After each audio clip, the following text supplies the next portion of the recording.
Mananatili ako sa iyong tabi gaya ng aking sinumpahan sa harap ng simbahan ng ating Diyos na mapagpala. Asawa kita kaya hindi ako aalis sa tabi mo. Asahan mo na parati kang may masasandalan at matatakbuhan sa iyong paghihirap. Asawa kita kaya katuwang mo ko. Mahal na mahal kita. Matamis na wika ni Anne at hinalikan ng labi ng asawa. Kung bago ka pa lang sa channel na ito, Ate Jane TV, huwag kalimutang pindutin ang notification bell and subscribe button. Sana po hindi naman malaking abala sa inyo ang pagpindot ng subscribe button dahil ang kapalit po nito ay ang pagsuporta para makapag-produce ng mga libreng stories sa mga channels ni Ate Jane. Maraming salamat! Mama, magpahinga ka na din po. Puro ka na lang trabaho. Pag alis mo trabaho ang pupuntahan mo. Tapos pag uwi ikaw pa din po? Malaki na ako, Mama. Kaya ko ng mga gawaing bahay kaya magpahinga ka na lamang po doon. Wika ni Jimwell. Ang anak ko binata na. Ang bilis ng panahon. Kailan lang ay karga-karga pa kita. Ngayon mas malaki ka na sa akin. Malambing na wika ni Nina sa anak na nag-iisa. Mama, bakit po wala kang naitabi na litrato ni Papa? Kahit sana larawan lang ay makita at makilala ko siya. Malungkot na wika ni Jemwell sa ina. Bata pa lamang si Jemwell ay naranasan niya ng hikaos na buhay. Tanging ang inang si Nina lamang ang meron siya. At walang amang nakikilala. Kahit nalarawan ng amay, walang maipakita ang kanyang ina sa kanya. Ngunit kahit ang ina na lamang niyang nagtataguyod sa kanya ay sinikap naman itong maibigay ang mga pangangailangan ni Jemwell at binusog ng pangaral at pagmamahal. Sinabi ko na sa'yo, di ba? Wala akong larawan ng iyong ama dahil lahat ng lumang litrato niya ay napasama sa ating dating bahay na tinupok ng apoy. Basta lagi mong tandaan na mahal ka ng iyong ama kahit na hindi mo man lang alam ang kanyang hitsura at hindi siya nakasama. Nandito naman ako kahit isang tindera lang ako ng isda sa palengke. Gagawin ko ang lahat para di ka na matulad sa akin na walang pinag-aralan. Malambing na wika ni Nina sa kanyang anak na si Jimwell. Noon pa man ay, alam na ni Jimwell na matagal nang patay ang kanyang ama. Dahil iyon palaging sinasabi ng kanyang ina sa kanya. Kung kaya't wala siyang choice, kundi tanggapin na lamang ang katotohanan na kahit kailan ay hindi na siya magkakaroon ng ama. Kahit na ganoon pa man, ay masaya si Jimwell sa simpleng buhay kahit na mahirap. Mataas ang pangarap ni Jimwell dahil nais niya na maihaw ng kanyang ina sa hirap. Nagsikap si Jemwell sa kanyang pag-aaral at hindi binigo ang ina. Nagtapos si Jemwell sa elementarya na may mataas na grado at cum laude pa siya. Ganun din nang siya ay mag-high school at mag-senior high. Dahil sa pagiging likas na matalino at masipag si Jemwell ay nakakuha siya ng scholarship para sa kanyang pag-aaral sa kolehiyo. Please introduce yourself. Wika ng guro ni Jemwell sa kanya. Ito ang unang araw niya sa kolehiyo. At labis ang kabang naramdaman ni Jemwell. Ako po si Jemwell Fuentes. Pakilala ni Jemwell na nahiya pa. Naging maayos naman ang unang araw ni Jemwell sa prestiyosong university na napasukan niya. Uy, Jemwell! Ako si Ren. Mula ngayon ay kaibigan na kita. Ano nga palang kinukuha mong kurso? Litanya ng isang lalaki kay Jemwell. Naalala ni Jemwell na ito ang isa sa mga kaibigan ng kanyang kaklase. Civil Engineering. Tipid na sagot ni Jemwell sa kanaglakad. Simula ng araw na iyon ay naging matalik na nakaibigan ni Jemwell si Ren na mula naman sa pharmacy students. Sa tuwing uwi ay naabutan ni Jemwell ang ina na nagluluto kung kaya't tinutulungan niya ito. Nang malapit na si Jemwell na matapos sa kanyang pag-aaral sa kolehiyo, ay mas lumaki pang gastusin sa pag-aaral kaya nagdesisyon ng binata na humayod para tustusan ang pangangailangan. Dahil kita ni Jemwell ang hirap ng kanyang ina sa pagtatrabaho. Sigurado ka ba, anak? Magtatrabaho ka? Hindi ba maapektuhan ang kalusugan mo niyan at pag-aaral? Alalang tanong ni Nina sa anak. Ma, kaya ko naman po tsaka part-time lang po iyon. Kaya ko naman. Nakangiting wika ni Jemwell sa ina. Kaya ko pa naman, anak. Mag-focus ka na lang kaya sa pag-aaral mo. Total patapos ka na eh. Dagdag pa ng ginang sa kanyang anak. Ma, kaya ko na po. Saka yung pera na kikitain mo ay Panggastos na lang natin dito sa bahay. At kapag nakapagtapos na ako, pangako ko, hindi mo na po kailangan pang magtrabaho. Kasi ako nang gagawa nun para sa atin. Masayang wika ni Jimwell at niyakap ang kanyang ina. Ngayon palang excited na ako na makapagtapos ka sa iyong propesyon. At may pagmamalaki ko na sa lahat na mayroon na akong civil engineer na anak. Proud ako sa iyo, anak. Maligayang wika ni Nina sa anak. Lumaki si Jimwell na positibo sa buhay dahil na din sa pagmamalaki ni Nina at turo sa anak.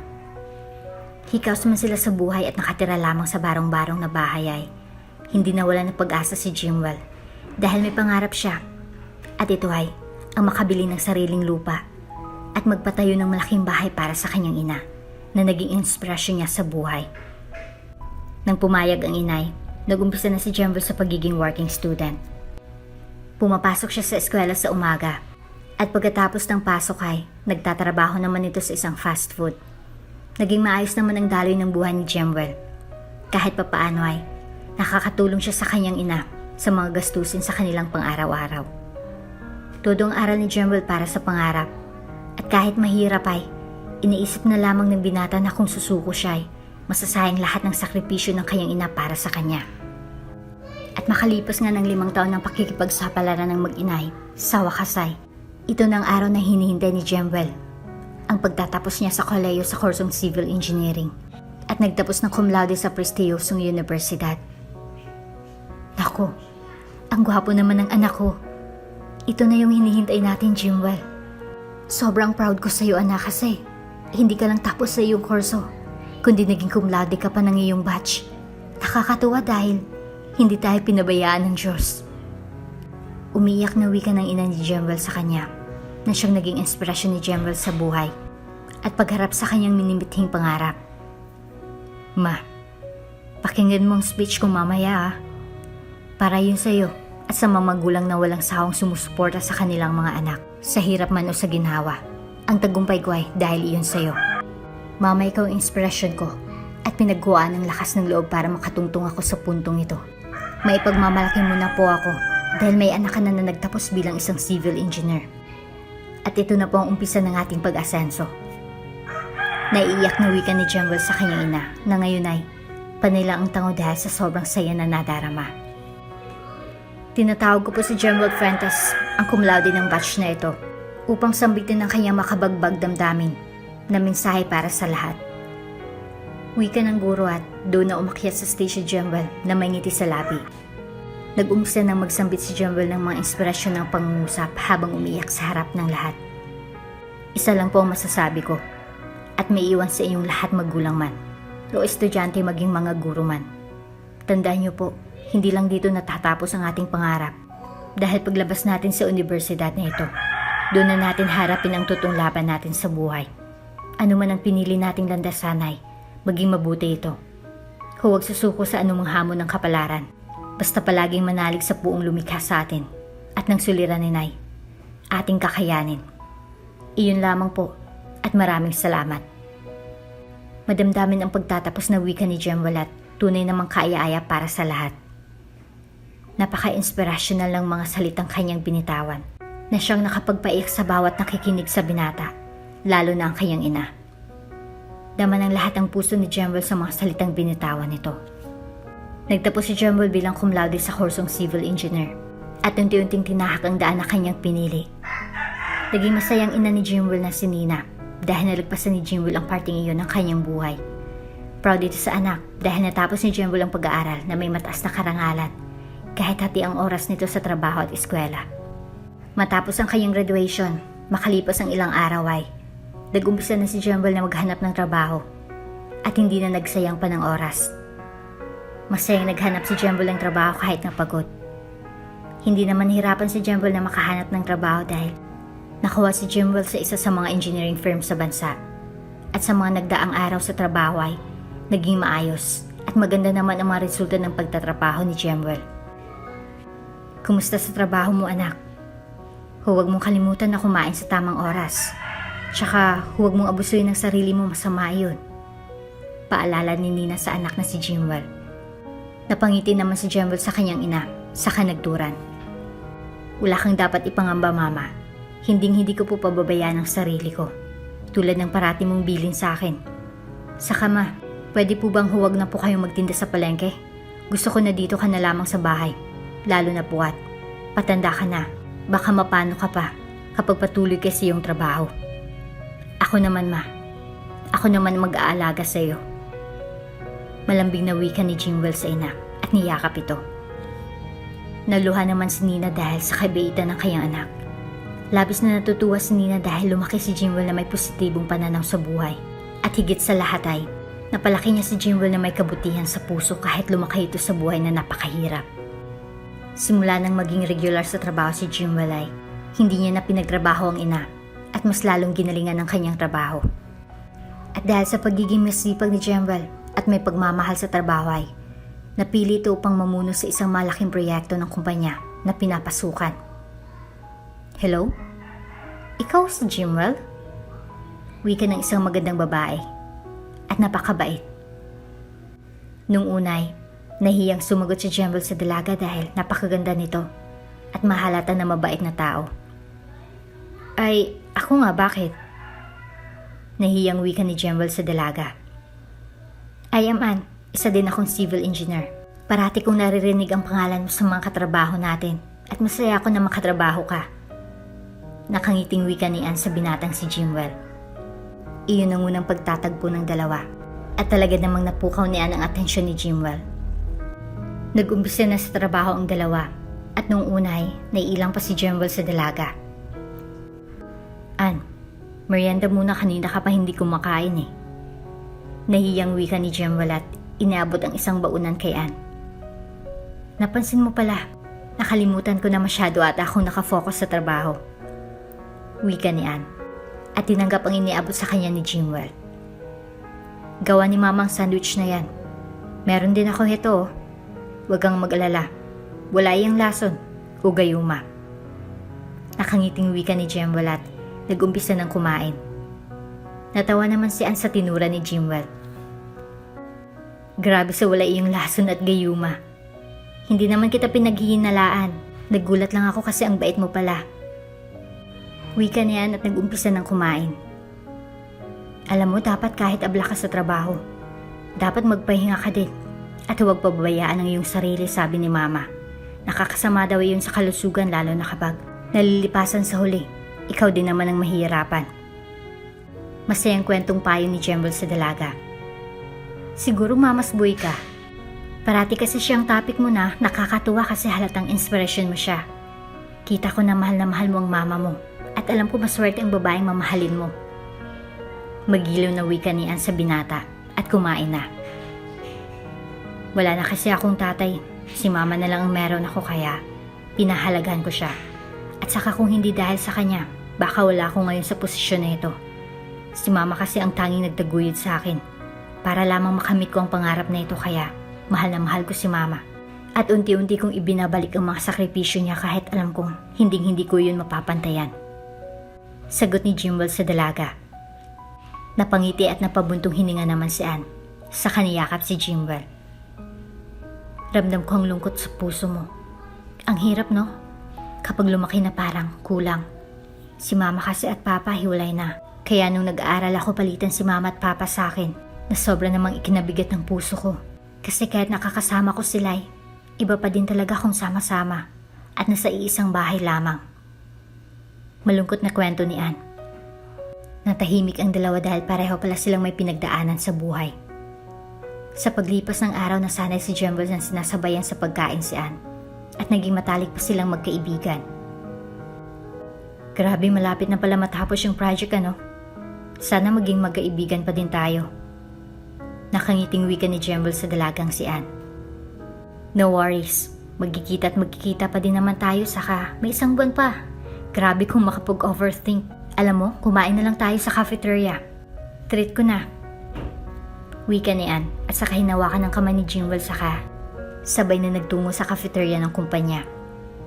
Sobrang bilis ng tibok ng puso ni Jimwell habang hawak-hawak niya ng kanyang mga kamay. At nang makarating sa cafeteria, doon lang napansin niya na magkahawak pala silang dalawa ng kamay. Kaya agad na binitawan iyon ni Ann. Mochi na lang sa akin saka caramel macchiato. Sa iyo ano? Wika ni Jimwell kay Ann, saka tumingin sa dalaga. Ganun na lang din. Teka, hanap muna ako ng upuan. Wait me here.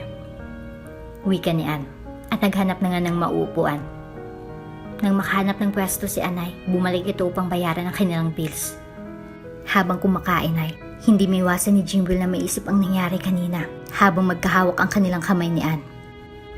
Napansin naman niya na tila tulala si Jimwell sa kung saan, kaya agad na tinapik niya ito. Bakit? Gulat na tanong ni Jimwell kay Ann. May problema ba? Kanina ka pa kasi tulala. Sagot ni Ann sa seryosong nakatingin ng direkta sa mga mata ni Jimwell. Ha? Wala. Parang sumama lang biglang pakiramdam ko. Dito na muna ako. Palusot ni Jimwell at nagpaalam na kay Ann. Takang nakatingin lamang sa kanya si Ann habang paalis ng cafeteria. Anong nangyari doon? Kunot nung tanong ni Ann sa sarili at kumain na lamang. Samantalang si Jimwell naman ay na-confuse kung bakit gano'n na lamang ang naramdaman niya nang hawakan niya ng kanyang kamay. Anak, kanina ka ba tahimik? May problema ka ba? Biglang wika ni Nina sa anak. Matapos kasi na kumain sa cafeteria kasama si Anay, nagpaalam si Jimwell na uuwi ng maaga dahil masama ang kanyang pakiramdam. Hindi alam ni Jimwell kung bakit gano'n na lamang siya kaapektado sa paghawak sa kanya ni Ann, na dati naman nang ginagawa ng dalaga sa kanya. Ma, bakit gano'n? Bakit sobrang bilis ng puso ko kapag nasa tabi ko si Ann? Hindi ko maintindihan ang sarili ko. Wika ni Jimwell sa kanyang ina dahil hindi naman naglihim ang binata sa kanyang ina at sa tuwing may problema ay doon ito lumalapit.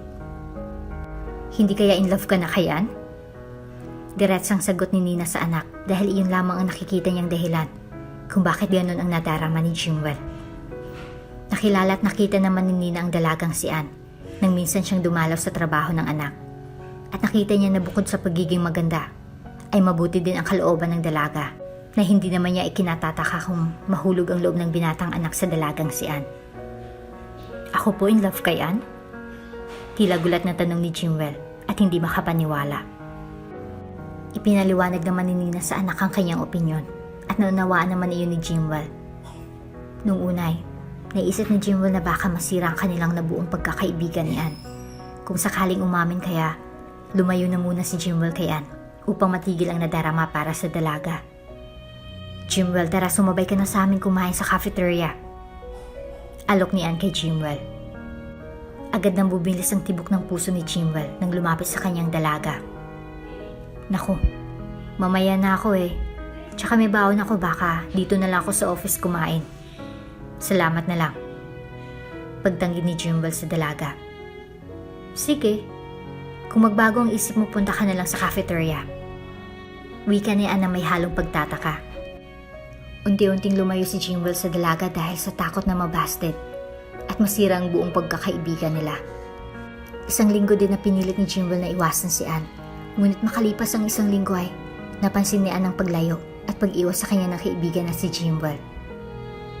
Jimwell, pwede ba tayong mag-usap? Mahina ang wika ni Ann sa binatang si Jimwell nang magkaroon nito ng pagkakataon na makausap si Jimwell. Busy ako eh. Wika ni Jimwell at hindi malang tiningnan si Ann. Iniwasan mo ba ako? Kasi yun pakiramdam ko. May nagawa ba akong mali? Please sabihin mo naman para aware ako. Wika ni Ann kay Jimwell at doon napatingin si Jimwell sa dalaga. Dahil pinagtitingnan na sila ng iba pang mga katrabaho ay agad na hinila ni Jimwell si Ann patungo sa rooftop ng gusali. Pasensya na Ann, kailangan ko lang talagang gawin ito. Wika ni Jimwell na nakapagpagulo naman si isipan ni Ann. Kailangan gawin? Bakit? Sa anong dahilan pwede ipaliwanag mo? Mababaliw na ako sa kakaisip eh. Kung ano bang kasalanan ko sa'yo. Wika ni Ann na ngayon ay lumuluha na. Parang mabibiyak naman ang puso ni Jimwell nang makitang sinisinta ni lumuluha. Okay, sige. Gusto kita Ann at sa tingin ko mahal na kita. Kaso naduwag ako eh. Natakot ako na baka mabasted ako sa'yo, na baka masirang pagkakaibigan natin nang dahil lang sa nadarama ko sa'yo. Wikang pag-amin ni Jimwell at napaiyak na lamang. Nagulat at hindi naman makapaniwala si Ann sa biglang pag-amin ni Jimwell. Kaya ka lumayo? Sa tingin mo nakakatulong iyon? Di ba hindi? Pinalala mo lang ang sitwasyon, Jimwell. Hinusgahan mo agad ang magiging desisyon ko. Sayang, Jimwell. Gusto pa man kita kaso, I am so disappointed to you. Siguro know your mistakes muna, saka na tayo mag-usap ulit. Umiiyak na wika ni Ann saka nagpahid ng luha. Naiwan naman si Jimwell na tulala at hindi makapaniwala na sinayang niya ang tsansa na mapatunayan ang kanyang pag-ibig sa dalaga. Umuwi si Jimwell na pagod at tila basawin na agad naman nadama ng kanyang inang si Nina. May nangyari ba? Agad na tanong ni Nina sa anak. Ma, umamin na ako kay Ann pero nagalit siya kasi umiwas ako sa kanya at hindi sinabi sa kanya na mahal ko siya. Ang tanga ko kasi, pareho pala kami nang nadarama. Ang duwag-duwag ko. Dapat sana nakinig ako sa payo mo, Mama. Umiiyak na wika ni Jimwell sa braso ng kanyang ina. Anong plano mo? Iyak ka na lang? At hayaan ang babaeng mahal mo? Anak, 1 linggo na lang tapos ng proyekto niyo. At maliit na lang ang tsansa mo na makaayos yan kapag pinatagal mo pa ito. Suyuin mo siya at ipakita na kahit mali man ang nagawa mo desisyon. Nung unay, bumabawi ka naman ngayon. Alam kong mabuting tao si Ann kaya alam kong mapapatawad ka niya at papasukin sa kanyang buhay. Payo ni Nina sa anak at hinagka nito. Napagtanto naman ni Jimwell na tamang kanyang ina. Kaya nang muling pumasok ay sinuyo niya si Ann. Napansin naman niya ng mga effort at panunuyo ni Jimwell sa kanya. Kaya nagpa siya ito na tanggapin ang paalam ni Jimwell na ligawan siya. Niligawan ni Jimwell si Ann kahit na natapos ng maayos at successful ang kanilang proyekto. Ay nagpatuloy ito kahit na nagkaiba na sila ng department. Mabilis na lumipas ang panahon. At makalipas ang ilang buwan na panliligaw ay nakamit din ni Jimwell ang inaasam-asam na matamis na oo ni Ann. Mahal, alam mo ba excited na si Mama sa kasal natin kaso sabi ko wala pa sa plano natin. Wika ni Jimwell sa kasintahan. Saka na tayo magpakasal kapag natapos ng pinapagawa mong bahay. Saka di ba matagal mo namang pangarap yun? Para sa mama mo kaya unahin na muna natin iyon. Ang mahalaga mahal natin ang isa't isa. At magkasama tayong dalawa. Masayang wika ni Ann. Tama. Sa kapag natapos ang bahay sunod ang ating kasal. Tapos sa bahay na pinatayo ko, doon tayo bubuo ng sariling pamilya. Ang saya, di ba? Magilaw na wika ni Jimwell at puno ng pangarap ang bawat salita nito. Ang sarap mangarap kasamang taong iyong pinakamamahal. Salamat, Jimwell, dahil dumating ka sa madilim kong mundo. Hindi na ako nag-iisa tulad noon dahil nandyan ka na at kasama ko. Masayang wika ni Ann. Masayang nagkasama ang dalawa bilang magkasintahan at sabay na kinamit ang kanilang mga pangarap at mithiin sa buhay. Paglaon ng panahon ay naipatayo na ni Jimwell ang bahay na kanyang pinapangarap noon pa man. Mama, ito ng dream house natin. Masayang wika ni Jimwell at sabay silang tatlo na pumasok sa eleganting bahay. Wow, ang laki naman ito, anak.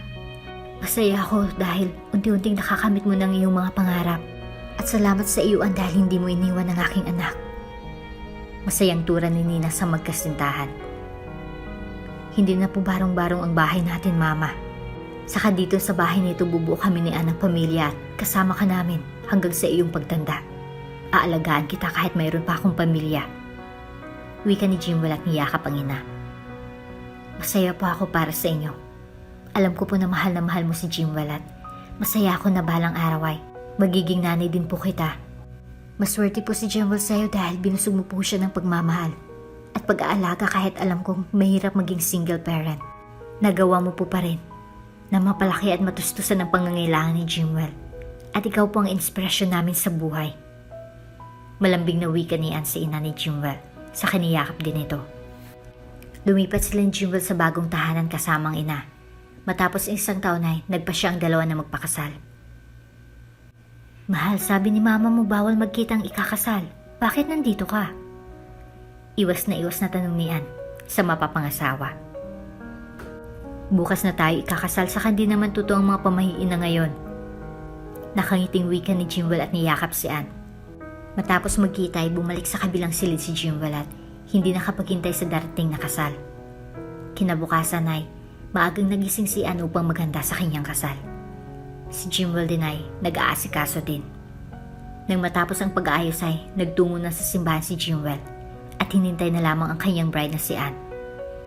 Nagsimula ng seremonya ng kasal at unti-unting bumukas ang pinto ng simbahan at doon pumasok si Anne. Dahan-dahan ang lakad ni Anne papasok sa simbahan at inihatid siya ng ama sa altar. Naiiyak naman na nakatingin sa kanya si Jimwell habang naghintay sa harapan ng pari. Nang makarating si Anne sa harapan ni Jimwell ay iniabot ng kanyang amang kamay ni Anne sa mapapangasawa nitong si Jimwell at tanging ngiti lamang ay ginawad nito. Nagumpisa ng kasalan at binigkas na ng dalawang kanilang vows sa isa't isa at nagpalitan ng I do. Sa hinaba-haba ng prosesyon sa kasalan din tuloy ng dalawa. Para bang isang perpektong buhay na ang meron si Anne at Jimwell na matapos ang kasal. Naging masayang pagsasama ng dalawa at anak na lamang ang kulang sa kanila. Anak, kailan niyo ba ako bibigyan ng apo? Tumatanda na ako at gusto ko na makasama ang aking apo. Wika ni Nina sa kanyang anak. Naku mama, hindi naman iyan minamadali. Kapag biyaya na ng Diyos, ibibigay naman niya iyan kahit di natin hingin. Masayang wika ni Jimwell sa ina at niyakap ang asawa. Naging masaganang pagsasama nila Jimwell at Anne, kasamang ina ng lalaki na si Nina. Mabilis na lumipas ang panahon at sa kabila ng almost perfect life ay isang di inaasahang sekretong natuklasan ni Anne tungkol sa pagkatao ng asawang si Jimwell. Mama, may tumatawag sa iyo. Tawag ni Anne sa ina ng asawa na si Nina. Hindi naman sumagot si Nina kaya si Anne na lamang ang sumagot. Nina, kailan mo balak itago ang totoo sa ating anak? Bungad ng tumawag at tila ba natuod si Anne sa kanyang kinatatayuan. Hello po? Si Anne po ito, asawa ni Jimwell. Wala po si Mama. Wika ni Anne at agad naman na namatay ang tawag. Doon kinutuban si Anne na baka buhay pang ama ni Jimwell, kaya siya na mismong umalam ng katotohanan bago ipaalam sa kanyang asawa. At siguraduhin ng totoo ang kanyang hinala bago magsabi sa asawa dahil ayaw niya itong paasahin. Nag-imbestiga si Anne at inaalam ang pinupuntahan ni Nina sa tuwing umaalis ito. At isang beses ay nakita niya si Nina nakasamang isang lalaki. Nang umalis ng ina ni Jimwell ay doon na lumabas si Anne sa kanyang kotse upang kausapin ng lalaki. Pwede po ba kitang makausap? Diretsyang tanong ni Anne sa lalaki. Nabakas naman ang gulat sa mukha nito at kalaunan ay pumayag na makausap si Anne. Ikaw palang asawa ni Jimwell. Masaya ako na makilala ka. Wika ng di katandaan na lalaki kay Anne. Hindi naman nagpaligoy-ligoy pa si Anne at diretsang tinanong ang lalaki. Sino ka ba talaga? Anong kaugnayan mo kay Mama Nina? Walang pag-aalinlangang tanong ni Anne sa lalaki. I like your attitude pero isa lang ang masasabi ko. Ako ang ama ng asawa mo. Yun lang. At wala nang iba. Kung may tanong ka pa, si Nina na lang ang kausapin mo. Dahil wala ako sa posisyon para pangunahan ng dati kong asawa. Walang emosyon na wika ng lalaki kay Anne. Umalis naman si Anne na napakaraming tanong sa isipan. Dahil bakit sinasabi ng ina ni Jimwell na patay ng ama nito, subalit buhay na buhay naman ito. Hindi na alam niya ang susunod na gagawin, kung sasabihin niya ba ang totoo kay Jimwell, o aalamin na muna ang dahilan ng kanyang biyanan sa pagtatago ng sikreto. Nang makauwi, natatnan ni Anne si Nina na tila ba may kung sinong hinihintay. Anne, nandito ka na pala. Pwede ba kitang makausap? Bunga din Nina kay Anne. Para saan po? Takang tanong ni Anne dahil wala din itong ideya. Alam kong alam mo ng tungkol sa ama ng anak ko. Wika ni Nina at hindi nagulat pa si Anne kung nakarating iyon sa biyanan. Sige po. Malumanay na sagot ni Anne sa babae. Nag-umpisa na magpaliwanag si Nina sa asawa ng anak. Alam kong mali ang ginawa kong itago ang tungkol sa ama ng anak ko. Pero iyon lang ang nakikita kong paraan para mas mapabuti ang buhay ni Jimwell. Ang malayo siya sa kanyang ama. Dahil may iba itong pamilya, ayokong masaktan siya tulad ko at magsisi. Ginusto kong sabihin sa kanya ang totoo pero natatakot ako.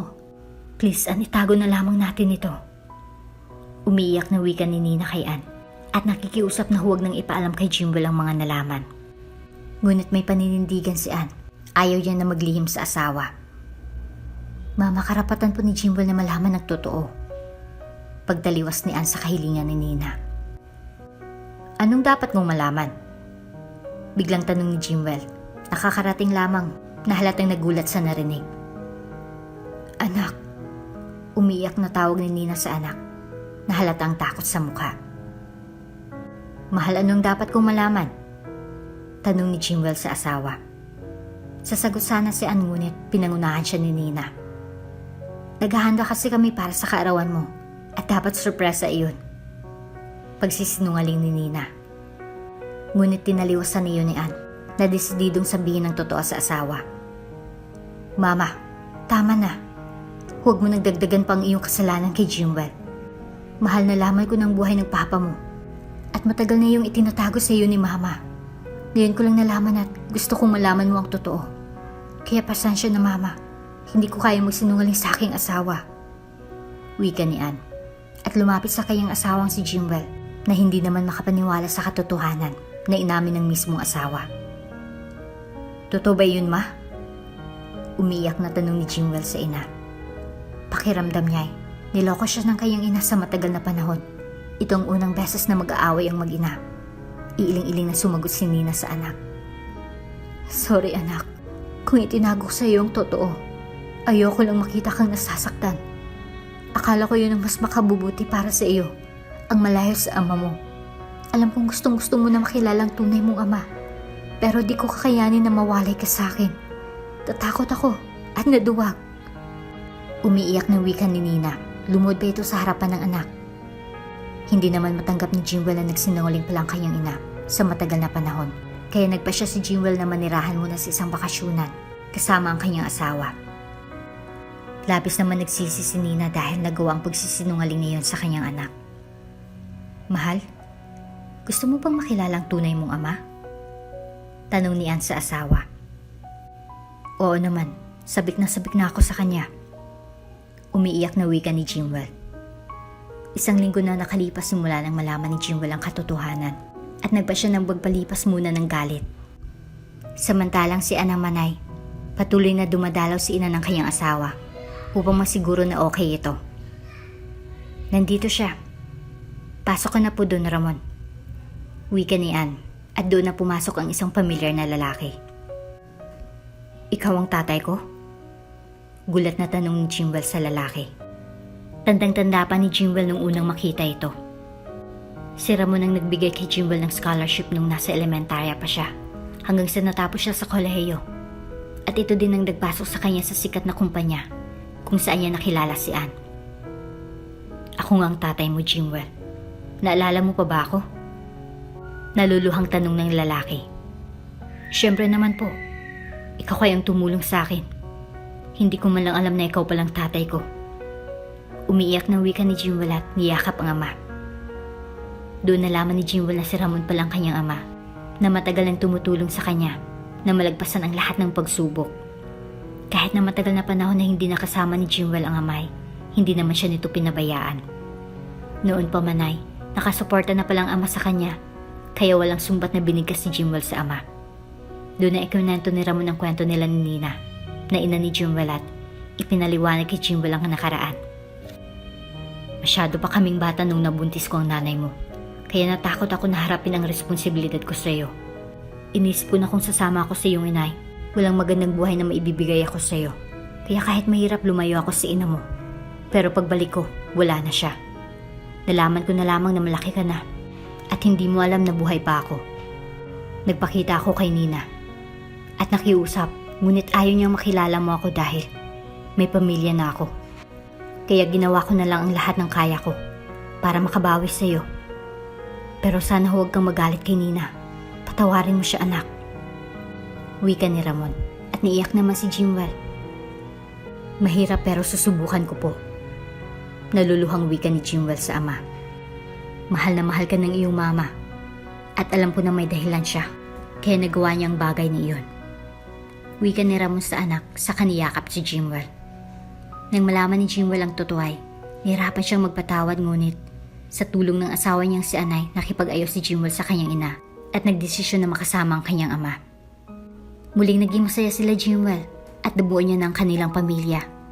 Lubos ang pasasalamat niya sa asawang si Ann dahil hindi ito napagod sa kanya. Palagi itong nakasuporta sa bawat desisyon na ginagawa at hindi siya iniwan sa ere, lalo na sa mahirap na parte ng kanyang buhay. Anak, salamat sa pagpapatawad sa akin. Wika ni Nina sa anak. Wala yun, ma. Alam ko naman na may dahilan ka. Kaya mo nagawa ang bagay na yun. Proud pa din ako dahil kahit ganun ay hindi mo ako pinabayaan. Wika ni Jimwell at hinagka ng ina. Sa paglipas ng panahon ay tuluyang naghilom ang sugat sa puso ni Jimwell at ibinalik ang dating samahan nila ng kanyang ina. Nabiyayaan din sila ni Anne at Jimwell ng kambal na anak at pinangalanan nitong Jen at Miguel. Naging masayang pamilya sila at natuto sa mga pinagdaanan nila sa buhay. Natuto si Jimwell na magpatawad kahit na mahirap. Maging si Anne na walang ginawa kundi sumuporta sa asawa at si Nina at Ramon natuto sa kanilang nakaraan. Salamat, mahal, dahil hindi mo ko iniwan sa aking laban. Nakangiting wika ni Jimwell sa asawa. Mananatili ako sa iyong tabi gaya ng aking sinumpaan sa harap ng simbahan ng ating Diyos na mapagpala. Asawa kita kaya hindi ako alis sa tabi mo. Asahan mo na parati kang may masasandalan at matatakbuhan sa iyong paghihirap. Asawa kita kaya katuwang mo ako. Mahal na mahal kita. Matamis na wika ni Anne at hinalikan ng labi ng asawa. Sa agos ng buhay, kailangan natin matuto sa ating nakaraan, maging sa ating mga maling nagawa. Kailangan natin pagdaanan ng mga suliranin na iyon para matuto. Sa takbo ng buhay may hirap man ay, huwag tayong susuko dahil ang agos ng buhay ay may hangganan. Lahat naman ay may katapusan at may kahinatnan. Kung susuko tayo, sayang ating naumpisahan. Sa karera ng buhay, hindi mo kailangan makipag-unahan. Kailangan mo ay magsikap at magkaroon ng paninindigan para makamit ang minimithing pangarap. Marami mang ilog ang daraanan, palaging tandaan na mayroong tulay para malagpasan ang pagsubok na iyon. Maniwala ka lang sa sariling kakayahan at manalig sa Diyos. Lahat ng imposible ay magiging posible. Huwag matakot na makipagsapalaran sa mapanghusgang mundo. Dahil tandaan, hindi lahat ng nakarating sa dulo ay umasenso. Maging matyaga ka lang at masipag dahil ang pangarap mo ay matutupad. Pagdating naman sa pagpapatawad, huwag kalimutan na ang pagpapatawad ay dapat bukal sa puso at hindi napipilitan. Masarap ang magpatawad para bang nabunutan tayo ng tinik sa dibdib. Matuto tayong patawarin ang mga taong nagkasala sa atin. Lahat naman ng tao ay deserve ang second chance. At kung sisirain at sasayangin nilang ikalawang pagkakataon na binigay natin sa kanila, choice na nila yun. Basta pinatawad mo sila. At kung inulit muli nila, wala na tayong magagawa kundi dumistansya. Sa mundong palabo ng palabo, kailangan mo lang ay matuto at makiago sa ragasan ng buhay. Kahit mahirap, isipin mo lang na kaya mo. At kapag lubog na lubog ka na, at pakiramdam mo ay nag-iisa ka lang, lumapit ka sa Diyos. Manalangin ka. Maniwala kang didinggin niya ang iyong panalangin. Dahil ang Diyos ay maawain at mapagmahal. At dito na nga po nagtatapos ang ating kwento. Hanggang sa muli! Kung bago ka pa lang sa channel na ito, Ate Jane TV, huwag kalimutang pindutin ang notification bell and subscribe button. Sana po hindi naman malaking abala sa inyo ang pagpindot ng subscribe button dahil ang kapalit po nito ay ang pagsuporta para makapag-produce ng mga libreng stories sa mga channels ni Ate Jane. Maraming salamat!